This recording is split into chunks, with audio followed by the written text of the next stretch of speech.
Probably you've heard the famous saying that the flap of a butterfly's wings in Brazil can set off a tornado in Texas, which is known as the butterfly effect.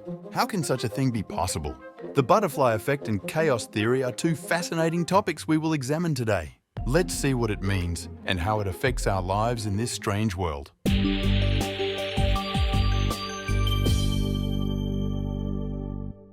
A meteorologist named Edward Lorenz used a simple digital computer to simulate weather patterns in 1961. There were 12 variables and 12 equations that he considered. The data on such things as temperature, humidity, and pressure were used by these equations to forecast the weather. As he worked on this simulation, he noticed that sometimes, even when he provided the same input, the weather was predicted differently. His first thought was that the problem was with the computer. But when he examined it more closely, he realized that the inputs he gave to the computer differed by a very small amount. Due to this slight difference, the final result was completely different. The equations were simplified until he reached 3 equations with 3 variables. However, the same thing happened again. In response to these cases, Lorenz published the following paper. Does the flap of a butterfly's wings in Brazil set off a tornado in Texas? The tiny changes in the initial values of the variables were compared to the slight movement of air during butterfly flaps. He concluded that if those small changes completely alter the weather forecast, then the flap of the butterfly's wings may eventually trigger a tornado somewhere. It may sound illogical now, but if you watch the entire video, you'll realize it's true. Lorenz dubbed this phenomenon the butterfly effect, but it is now referred to as sensitive dependence on initial conditions. Chaos theory was born in the following years based on this butterfly effect. With a pendulum, I make it easier for you to understand. Assume there is a 2-dimensional space in which the pendulum's angle is displayed on one dimension and its speed on the other. As a result of friction, the pendulum constantly loses energy and its speed and angle decrease. Hence, its diagram resembles a spiral moving towards its center. The 2-dimensional space in which this spiral diagram is represented is known as phase space, because this space can represent all the possible states of the pendulum. The pendulum's energy will not be wasted if friction is eliminated completely. That's why the phase space diagram has a circle shape.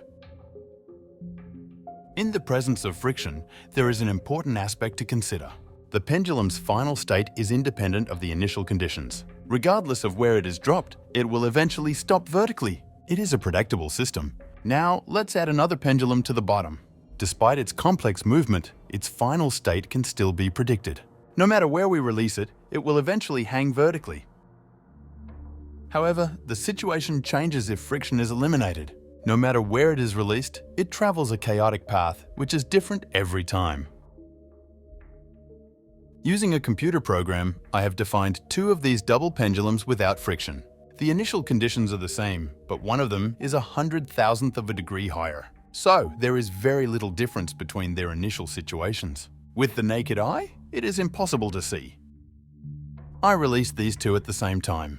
Both of them move in the same path for a while, but from a certain point, they slowly begin to move independently. As time passes, the difference grows. So what happened here? The future state of the pendulum depends on its initial state. In the previous examples, it wasn't like that. Because the initial conditions of these 2 pendulums were slightly different, their future was totally different. It will take more time for them to separate from each other if we reduce their difference by 1 billion times, but eventually they will. If their initial conditions are 100% the same, their motion will remain the same forever. Known as a chaotic system, it is sensitive to its initial state. There is therefore a butterfly effect in chaotic systems. The slightest change in the initial conditions completely changes the final result. This is the main point of chaos theory. There is widespread use of it in fields such as physics, economics, management, electronics, etc., because we are living in a chaotic world. The atmosphere is also a chaotic system. As a result, Lorenz's inadvertent changes to the initial values caused the forecast weather to be completely different. The pendulum had 2 variables, so its phase space had 2-dimensional. Lorenz's equations have 3 variables, so its phase space is 3-dimensional. The diagram looks like this. I entered 3 sets of Lorenz equations into a computer program. The initial conditions of all three sets are the same, and only one variable differs. As you can see, at first, the phase space diagrams of all three are the same, but after a while, they start to diverge. Eventually, their differences become so great that each follows a different path. In this case, the weather forecast reached three completely different states due to a slight change in one of the weather features.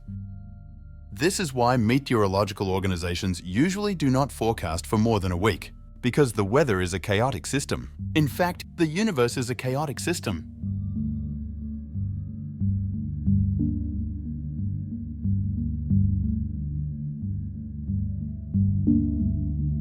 As Newton worked on his laws of motion in the 17th century, everything seemed certain and predictable. As an example, using the equation of the Earth's orbit around the Sun, we can predict its future state. Over time, we realized that the world isn't as simple as we thought.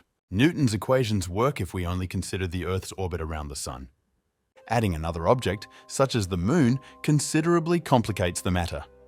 Known as the three-body problem, Newton never found a suitable solution to this problem.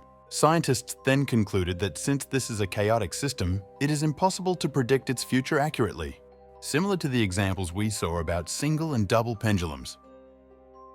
Intense chaos can be seen in the direction of the double pendulum. Does this mean that the motions are random? It is absolutely certain it is not random. While that single pendulum was predictable, this is not. This is because it is sensitive to its initial conditions. It will always follow the same path if we release it from the same point every time. But this is practically impossible, because even if it is placed higher or lower by as much as one atom, its path will be different. This is why chaotic systems are unpredictable. The butterfly effect and the chaotic nature of our world make problems with time travel, because the slightest impression someone leaves when traveling to the past can completely change the world's future. Similarly, we can say the same about the present. Because of this butterfly effect, the smallest things we do today can have a big impact in the future. As a final point, I would like to mention that disorder has order within it. Reconsider the phase space of the Lorentz equations. Initially, its movements are very irregular and confusing, but as time passes, we see that it takes on a distinct shape. It almost looks like a butterfly. We can see the fixed points around which all the lines revolve. They are attracted to them, but they never reach them. These points are known as Lorentz attractors. It is also possible for chaotic systems to have their own attractors and phase space with unique shapes. According to Lorentz equations, it resembles a butterfly. If a chaotic system is viewed from an overall perspective, we may be able to extract a specific order from the chaos. Our fascination with predicting the future has made the butterfly effect famous. We must provide 100% accurate computer input to understand the definite future of a chaotic system like the solar system. But the problem is that no matter how hard we try, we cannot achieve such accuracy. This is what makes chaotic systems unpredictable.